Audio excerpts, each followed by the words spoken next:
Hello, everyone. This is Ernie Humphrey, the CEO of Treasury Webinars. I would like to thank everyone for taking the time to join us for our 10-minute power session today, crafting your professional value proposition. Other people like to call this your elevator pitch, and I've talked with people at every stage of their careers, and it doesn't matter how successful they are, whether they're new, very seasoned. A lot of people have trouble really defining what is that? What is that elevator pitch? Why is my professional value proposition? A lot of times people just make it overly complicated. So I tell people I can help you craft your professional value proposition in 5 to 10 minutes. So this is the challenge. I'm going to craft mine for you live on this session. So part of it is all this personality, all right? You have to be authentic, and that's one thing that you should be.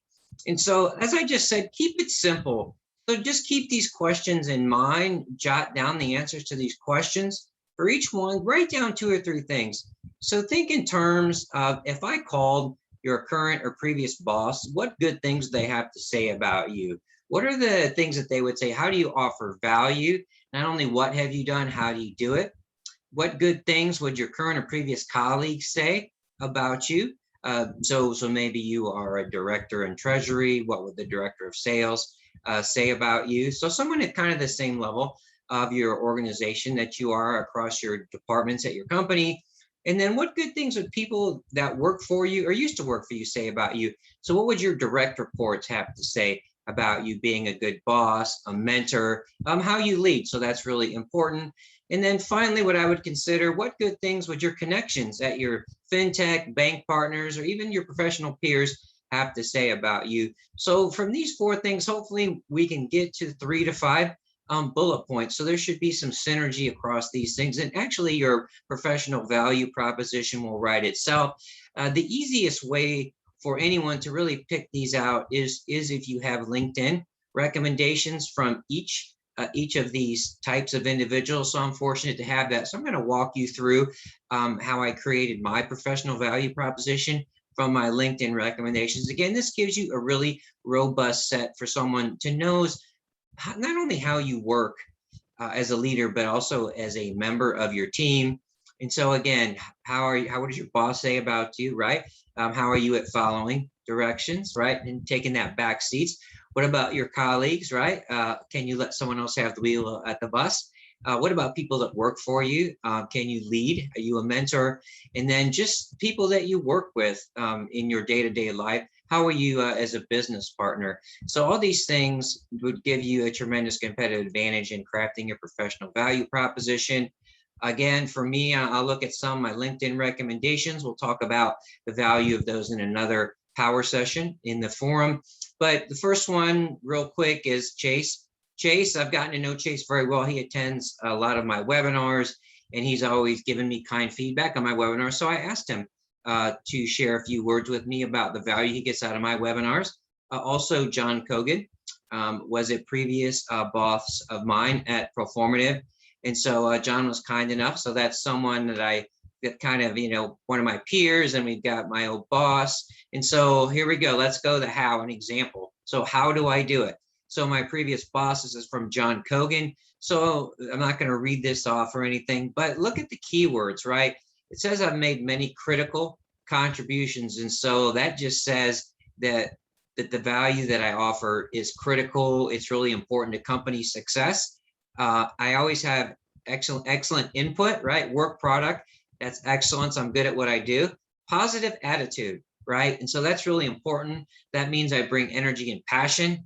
And then it says it's been a pleasure to work with him. And so this is kind of the cat's me out. I'm from your boss. But again, and then the first line is really even more powerful.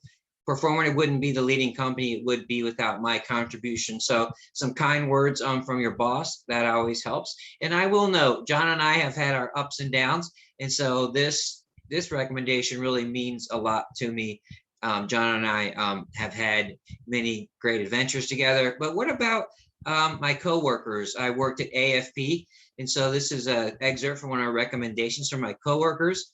Technical skill, right? And that's one thing that we need. The soft skills are just as important in today's world, but if anyone knows Ernie, then I have the soft skills.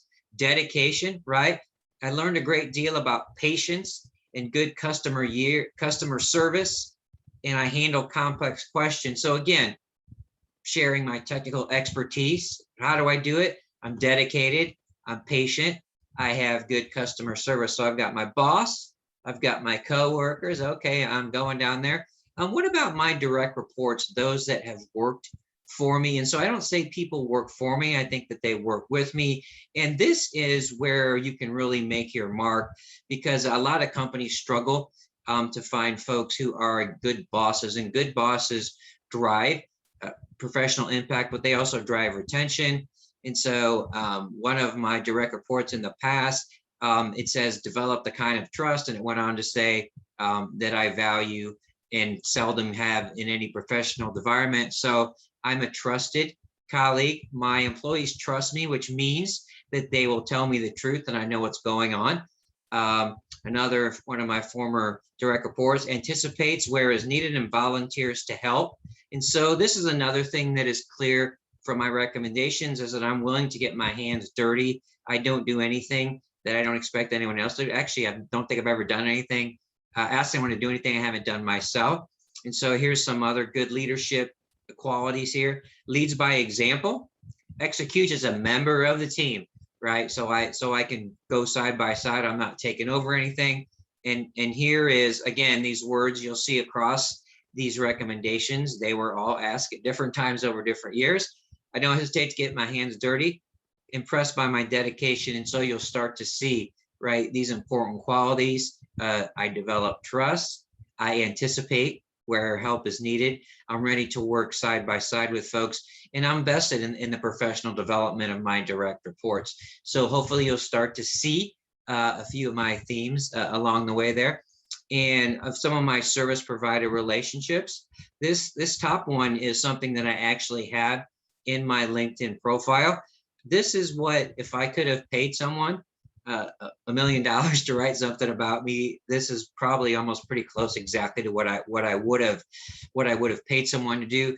And I think this really sums me up in a sentence from one of my friends back in the day. Did some SEO and related work for me when I was performative.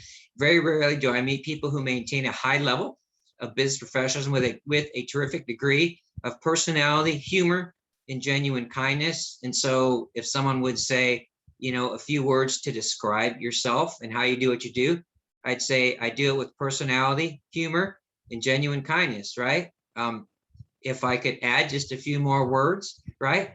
I'm thoughtful, creative, thorough, and dedicated. And I'm a nice guy.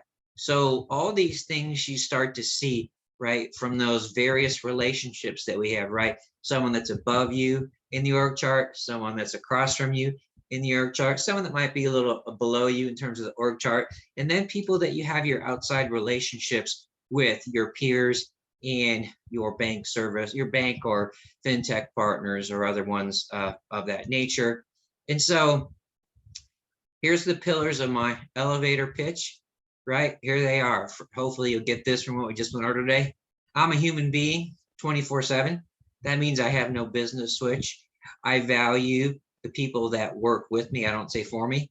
As members of my family, I treat my business partners like members of my family. I'm open, I'm honest, I'm authentic. I'm vested in the success of all around me. I can follow as well as lead. I am passionate, dedicated, and I love to learn. I anticipate what needs to be done and do it without being told. There it is. Human being, vested in success of all those around me. Follow as well as lead. I'm passionate, dedicated, love to learn. That's it, right? And then someone will naturally ask the next question. Will give me a little bit more detail. And here it is in one sentence.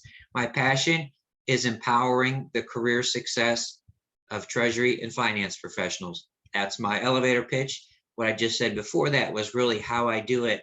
And so I just think that people make the professional value proposition, the elevator pitch, just a little bit more complicated than it needs to be. If you really take the time to just think about the 4 or 5 questions that I asked you, you can come up with your elevator pitch. I'm happy to have a conversation with anyone, sit down with you on the phone, make an appointment. It'll take 15 or 20 minutes. I hope you crack that elevator pitch.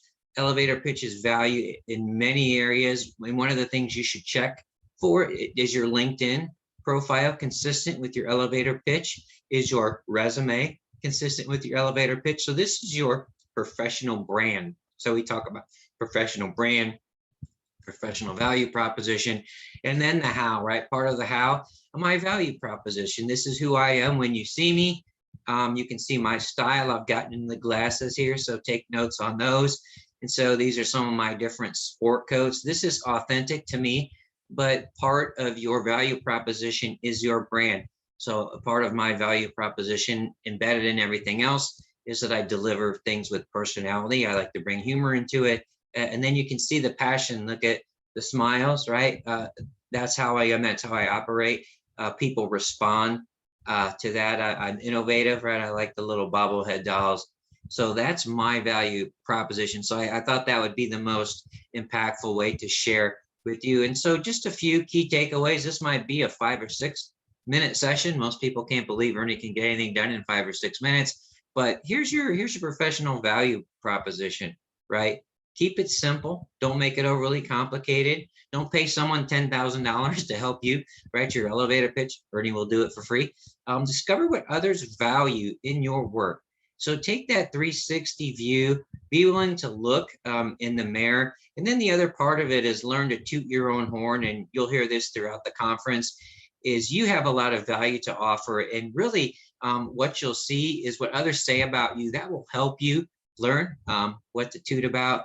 So thank you so much, everyone, for taking the time to join me on this power session. If you have any more questions about your professional value proposition, feel free to reach out to me as always. I hope you are enjoying your time at the 2021 Treasury and Finance Virtual Forum. I hope to see you at my booth in the virtual exhibit hall. Thank you so much, everyone.